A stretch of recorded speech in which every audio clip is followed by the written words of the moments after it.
রাসূলুল্লাহ মদিনার প্রেসিডেন্ট হলেন। বিশ্বনবীজি আমার মদিনার প্রেসিডেন্ট হওয়ার পরে রাসূলের জামাতা ছিলেন হযরতে আলী রাদিয়াল্লাহু তাআলা আনহুমা।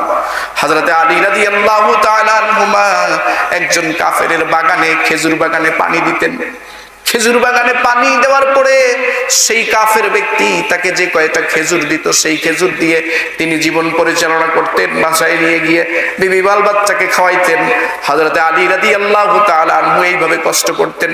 হযরতে আলী রাদিয়াল্লাহু তাআলা আনহুর বিবি হযরতে ফাতেমাতুজ জোহরা রাদিয়াল্লাহু তাআলা আনহুমা গমের আটা তৈরি করে গম পিষতে হয়, পানি টানতে হয়, কূপের মধ্য থেকে পানি টানে।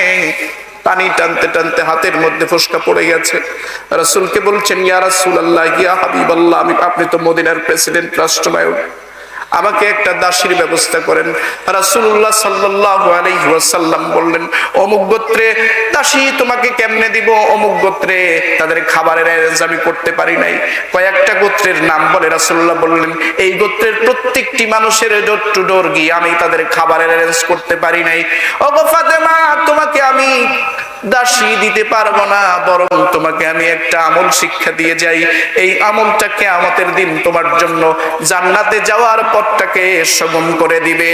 আর তুমি যতই কষ্টের কাজ করো না কেন, সব কষ্টগুলো এই আমলটা দূর করে দিবে। সুবহানাল্লাহ। আমাদের প্রেসিডেন্টরা হলে তার জন্য একটা নয় 10টা দাসীর ব্যবস্থা করতেন। কিন্তু মুহাম্মদুর রাসূলুল্লাহ বলেন, ফাতেমা রে, তোমার যখন কষ্ট লাগবে তোমার যখন কষ্ট লাগবে ফরজ নামাজের শেষে তুমি 33 বার সুবহানাল্লাহ, 33 বার আলহামদুলিল্লাহ, 34 বার আল্লাহু আকবার বলবে। আল্লাহ রাব্বুল আলামিন তোমার সকল কষ্টকে সহজ করে দিবেন। সুবহানাল্লাহ। আজকের পৃথিবীর প্রেসিডেন্ট যদি হতো তাহলে তাকে 10টা দাসীর ব্যবস্থা করে